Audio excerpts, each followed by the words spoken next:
Okay, folket, så det der skal ske lige nu, det er, at vores viceboss, han simpelthen er blevet taget af politiet.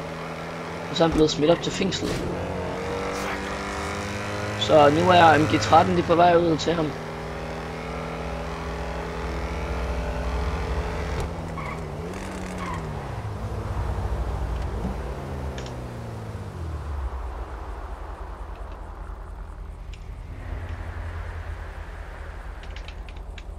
Hvad gutter, hvad William og Manse, hvad havde I nogle våben? Nej. Okay, jeg har lige taget 2 deagles, som jeg lige kan få. Dummies. Hvor vi Bare se. panserne med en skræmme. Bare panserne, vi skal bare have befriet Toby. Vi tager bare... Vi tager bare panserne, hvis... Vi tager dem alle sammen. Ja, så tager vi lige deres nøgler. Ja, der holder min bil. Lige der. Ja. Bare sæt mig her, bare sæt mig her. Yes. Tak. Ja.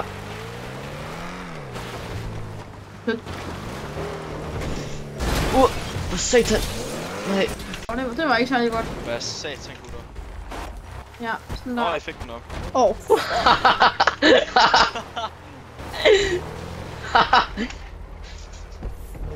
Jeg er helt okay.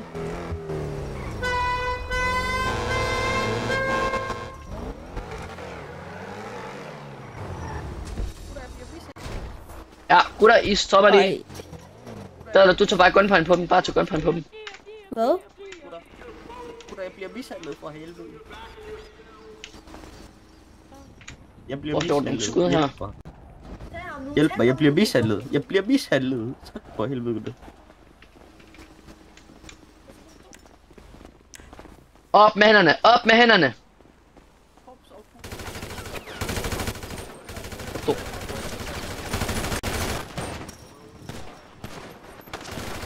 Ja, godt. Lola lille mand. Så tjub babi.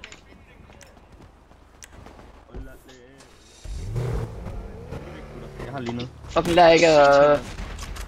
lærer ikke at mishandle vores medlemmer, er det fattet her? Nej, Tobi hopper vejen hos os. Jeg tror ikke, jeg skal lige skyde ham helt død. Altså, fuck ham. Ja, jeg tror også, du har ødelagt ham. Nu ham den anden af. Fanden, kom og lukker ham den anden. Ja, det gjorde han. Ja, jeg kan ikke huske hans Steam-navn, så jeg kan ikke engang finde ham. Så hvad fuck laver han? Det var Stiller med Sigurd. Nå, ja, okay, så er det Sigurd. Sigurd. Ja, han fucking bliver dræbt. Hvad fanden? Ud af bilen, ud af bilen!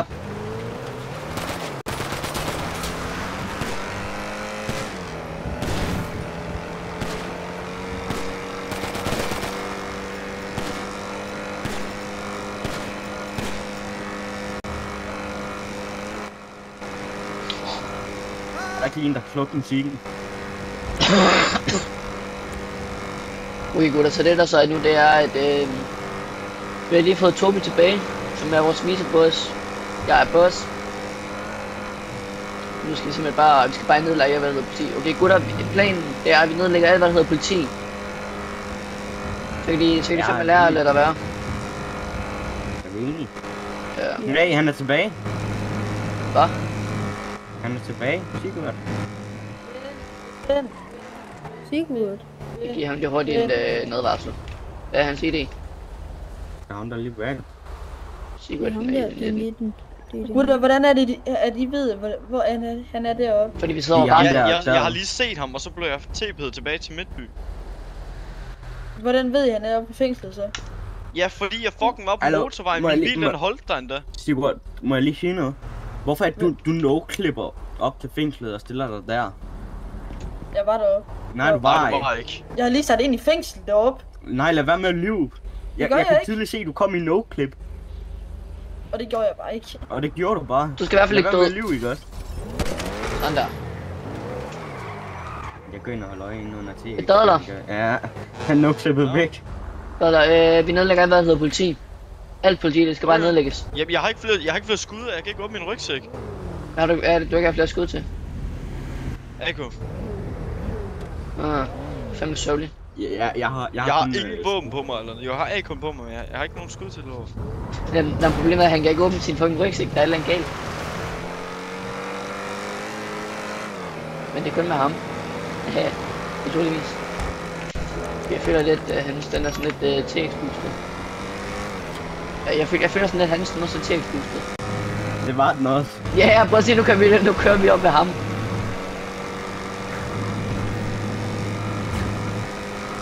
Jeg håber fandme, jeg tager sikkerhedshæl på. 100. Ellers er det fandme lidt vildt og fjollet. Nå, kom ned til politistationen.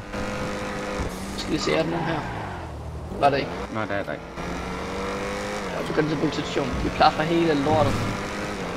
Okay, folket, så det der så kommer til at ske nu, det er, at... en MG13'er, det er en MG13'er. Ja, det er dadler. En dadler. Han sidder bare og leger. Nå, Han sidder og keder sig. okay, folk, så det der sker, det er... Kom ned på Vi, politistationen, så jumper vi dem, eller hvad fanden. Vi skal bare have flækket alle, der hedder politi. Jamen, vi kan bare ned og så plaffer vi bare helt lortet, altså. De kan bare lade være med at blive tidligere. Altså lige meget hvad jeg ser køre i et køretøj, jeg skyder. Ja. Men altså, du skal ud og spaffe det bestemt politi, hvor det klarer at skyde ham. Og fordi du ser ham. Det er fejl i. Og så... De må spat hele tiden.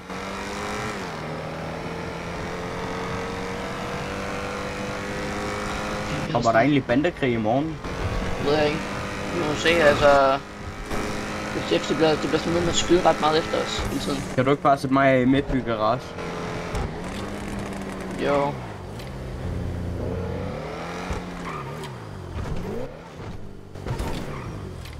Hvad er der fucking LTF? Ja, det er sgu da klart, når du også skyder en green zone og alt muligt. Ja, Du har ikke lootet en green zone. Så er det så overextendte klip. Jeg har det i det 1 second account, så jeg tænker lige på bandet. Jamen, han er lige plaffet os alle sammen. Han er lige skudt os alle sammen. Hvorfor sidder du og siger, at det er i det 1 second account? Jeg er i det 1, og det der er ikke min 5 second account. Altså, hvem tror du er? Tror du er i det 1, eller hvad? Hvad siger du? Hold kæft, for han dømmer ham, der ligger her, mand. Ja, han starter sådan en bandebog. Han sidder og tror, han er mig. Altså, fuck skært lige for det. Hvad fuck snakker ham en gul lige om? I det 31. Fuck er der, mand? Og lige hoppe ind i en bygning og hoppe ud igen. Fuck har jeg gjort? Nå, den der shotgun, den pakker du lige væk, mens der får du band. Den der må du ikke engang have på dig. Så band ham. Idiot, mand. Han var sgu da pisse træls. Ej, det var altså bare misklik, gutter. Det var altså ikke mere, jeg skulle. Jeg har givet ham 5 mand. Nå, gutter, vi går ind til politiet nu. Hvad? Ja, vi skal lige flække politiet. Og det var det der ikke min bil? Hvor fuck er min bil henne? Det er ikke den, han kører i. Du tog den ind i.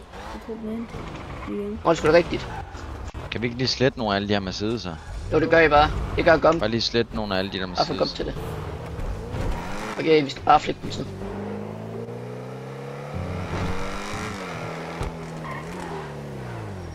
Og vi må gerne bare gå ind og pakke en plaf i lortet.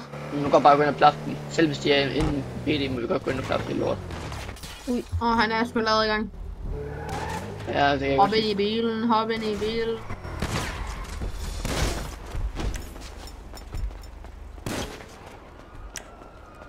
der kommer politi.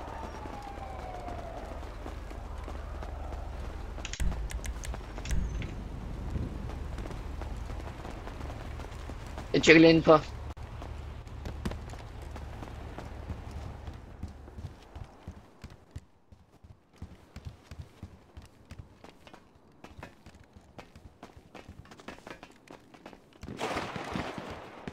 Der skal noget udenfor, alle sammen ud.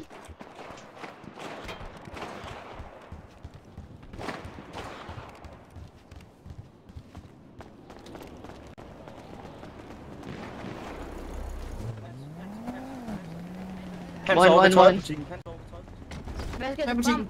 Hej butikken. Skal godt frem? Ja, hallo. Nej, det er ikke jeg. Det er politiet, bare politiet. Bare plaf alt, hvad der hedder politi. Han sover ved tøjbutikken, gutter. Det er modtaget. Over mod tøjbutikken. Kom over til tøjbutikken. med tech og alt muligt. Kom over til tøjbutikken. Ja, kom. Kør lige alle gutterne hen. Ind, William. Det kommer. Vi skal bare plaffe politiet. Han har skudt min dæk og alt muligt, mand.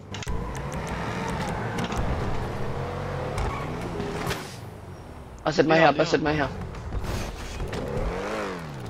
Det var ham der også, mand. Hvor er han henne?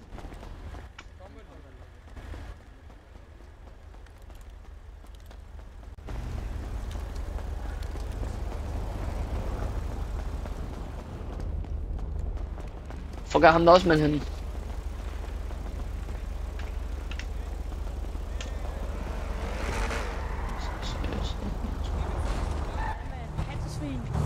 Hvad? Ja, bro, var det ikke ham der også mand der? Jeg skal så Jo, fort. 92. Hallo, Panda, hans ID, det er 92. Ja, jeg formulerer her. Kan du ikke lige se, om du lige kan lukke min bagdør? Det kan jeg lige gøre for dig. Nej, hvis du prøver at trykke på K. Ja, du kan også bare alle døre, men ja. Jeg skal sidde foran, bro, jeg skal sidde foran. Ud med dig, mand. Nyborg. Det var ikke det, jeg skulle sidde. Godt. Bare kør op til Peter igen. Der har min bil liggende i holden deroppe, ved jeg. Ja, det fikser lige hurtigt. Det er godt det her. Jeg er Peter. Hvad er der på vej fra fængslet? Var den her lidt TX-bus, eller hvad? Nej. Nå, sikker. Var slet ikke derfor, den kørte så meget hurtigere end vores. Bro, vi kunne ikke følge med dig. Hvad sæt mig her? Jeg ved ikke lige, hvordan fanden I var så meget hurtigere end mig. Hvordan vi var? Jamen, vi er TX-bussen til sidst.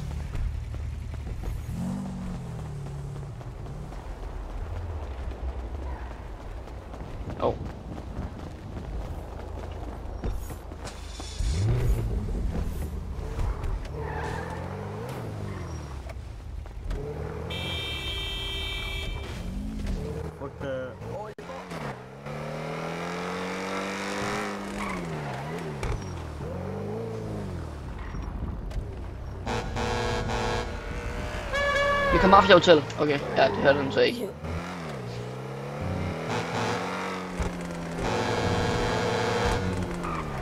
Mafia Hotellet. Der skal lige være møde om i morgen. Yes. Møde? Der er en politibetjent. Ja, hvad? Hvad siger du? Der er en politibetjent, der Der er ikke noget, det er hans lang til mig. Gump, hvis jeg også skal komme op på Mafia Hotellet. Vi skal bare kunne få det efter op. Vi skal bare lige hurtigt snakke om noget, der skal ske i morgen. Nej, nu stopper det. Nej, der er heller ikke noget med skyder. Det handler om politiet, men altså. Piu. Altså, vi er på vej op mod vores bandested, bare lige for at snakke. Gutter, vi kan lige holde op til Mafia Hotellet først. Det er meget vigtigt det her. Nej, vi skal op og gøre noget. Vi kommer, og det nu. Vi kører bare op til dem.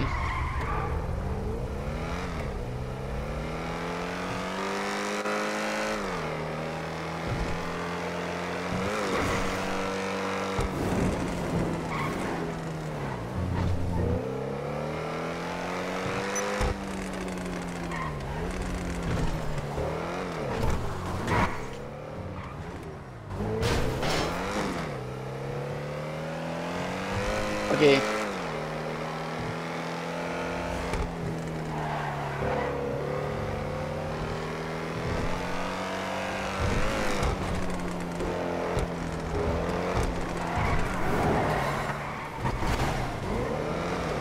Fuck, I kører dårligt, mand.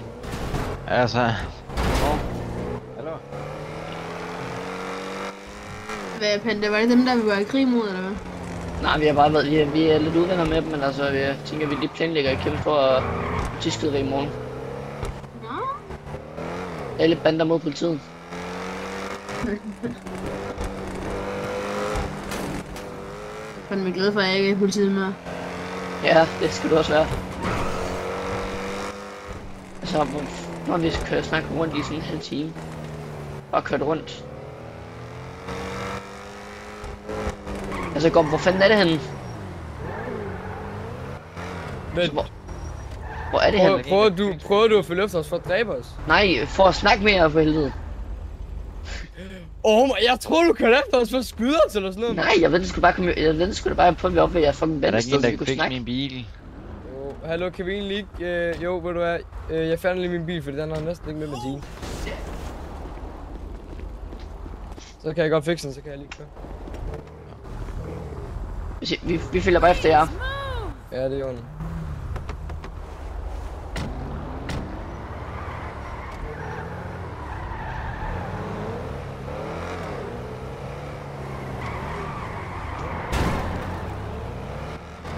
Hvor ligger bandestedet? Han ved det ikke engang selv. Han ved ikke engang selv, hvor fuck bandestedet ligger henne. Hvordan fanden det kan kan man noget. sige, hvor Det kan ligger noget. bandestedet? Men Panda, Jeg hedder Noah. det er det samme. Nej, jeg hedder Noah, når du snakker indgame, så er det Noah. Ja. Så vi prøver ja. lige igen. Ja, Jamen, så er det ligegyldigt. okay.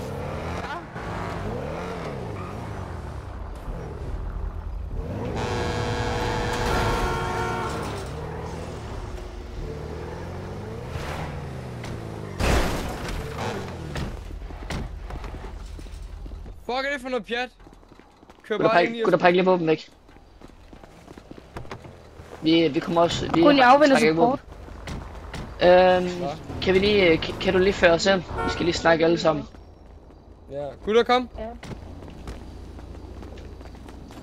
Jeg skal nok skrive ud til Gambino. Er du med en gang egentlig? Oscar, noget- kom. Åh, Oscar. helvede da. Jeg skal også lige gå ud af politiet. Nå, det bliver ikke stærkt. Hvor er det LTK? Altså hele politiet LTF. er jo sgu nu. Oscar, kom. Jeg skal jeg farvel. Det går. Oscar, nu kommer Hvordan har kraften Oscar nu. allerede fået en Tak. AK? Det er mit spørgsmål. Hvad skal vi snakke om? Vi skal lige hurtigt se, om Gambino også kommer hen. Hvorfor? Ja. Nej, det er bare sådan en kæmpe ting, der skal ske i morgen. Med, ja, jeg tænker, at vi laver sådan en lille ting, alle os bander, hvor vi planlægger alle bander mod politiet. Ja. Så det var i 2. Så skal vi lige have ID 31 og ID 15. Den har ikke. Så skal vi se, er der flere? Jeg tror ikke, jeg prøver at se, om jeg kan finde der er umiddelbart ikke nogen fra... Ja, godt. Nå, pak lige våben væk. Vel sammen, godt. Har I sådan et stort rum, I kan snakke? Vi står bare stå her i døren. Ja, kom. Vi lader lige LTF gå Hvad vil du forrest. være, indenfor eller udenfor? Det bestemmer du sgu. Hallo, kunne vi ikke have taget det der andet sted der? Hvad for net? Det der, hvor der er sådan en kæmpe stor scene. Gutter, skal vi ikke bare komme på scenen og så gøre det i stedet for? Nej, vi gør det bare her. Okay.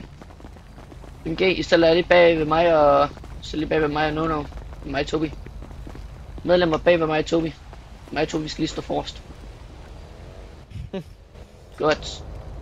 Så det vi har tænkt os, det er i morgen. Jeg ved ikke om vi vil gøre det fremadrettet, men i morgen lige lave et lille sommerfight. Om at simpelthen bare nedlægge alt politiet. Fordi altså de har pisset os op i ned nakken. Jeg ved også de har pisset jer op i ned nakken. Altså de har virkelig taget alle bander. Ja. Så jeg tænker bare, det skal bare få en gjort enden på jo, altså. Vi er nødt til at vise, at det, vi finder sgu ikke, at hun så sådan rundt med os og tror, de kan noget. Ja, men altså, jeg har faktisk hørt, at de fleste, de har sagt op eller sådan noget. Ja, det kan jeg godt forstå, altså der sker ikke så fucking meget. Altså, de to bagerste. I to nye kan ikke holde stille, kan ikke holde række hænderne op. Ja, dem der har hænderne op, det er faktisk gamle betjente. Der har valgt at joine Gambino, eller ikke Gambino, MG13 i stedet for. Men altså, jeg tænker bare, vi nedlægger bare alt, hvad der hedder politi, og så må vi tage den derfra.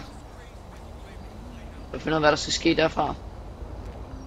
Altså, der er en eller anden, der spørger, om han kan komme ned til ID5. Det kan han ikke, nej. Men altså, hvad siger I til det? Nå, hvad? Undskyld. Hvad siger I til det? Jamen, jeg tænker, det er en god idé, at vi gør det.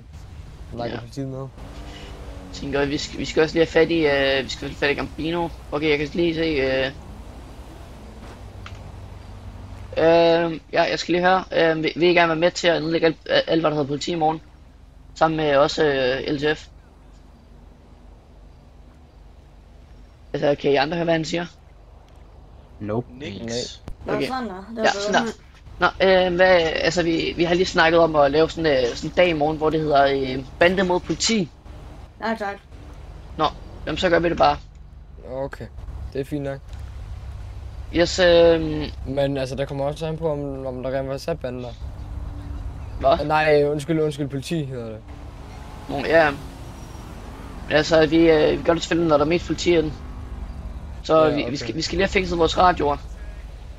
Ja, men det kan jeg Så- godt gøre det her i dag. Så går vi på radio. Ja, Eller sammen, så finder kan jeg jeg godt finder en radio, så skriver jeg lige under bande-e-mailen. ja, Skal vi lige give hånden her? jeg skal gøre det. Godt. Og så tænker jeg, at vi indtil da så holder vi våbenhvile. Ja, lad os gøre det. Og så skal du fandme også sige det til de der fucking Gambinoer der, mand. Altså Gambino, det er ikke vores kop te, vi hjælper dem bare nogle gange.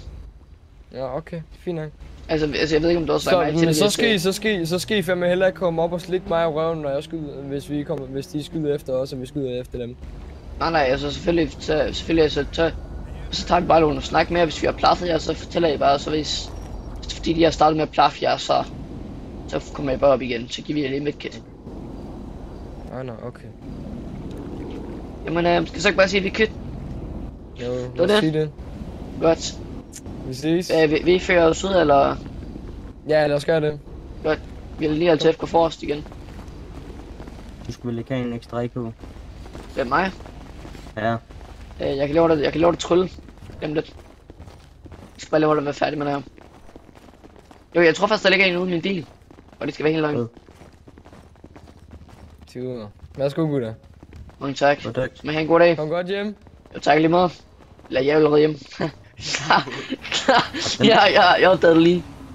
Vi er 5 gutter, ikke også? Ja, jo, sådan der. Så er vi lige.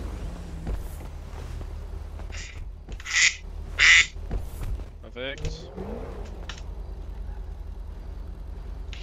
Og jeg havde sgu lige en Ja. kamprifle her. Jamen, jeg skulle love det, selvom jeg havde den der jo. Nå, vi ses, gutter. Hej. Ses. Har den garage altid været der? Nej, jeg tror, han har sat den ind. Mm. Er der også blevet sat garage ind ved os? Ja, måske de har sat en op ved os. Ja, det er rigtigt. Hmm. Det gør vi nok bare i morgen. Ja, tænker jeg. Den fik så lige radioerne i dag, og så klarer vi resten i morgen.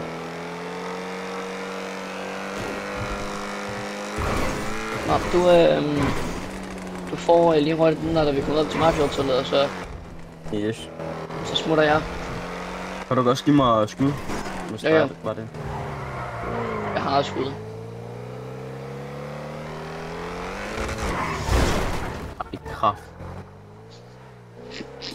Om den er hacket. Lad det. Nej. Oh. Det er lægget lige for mig, så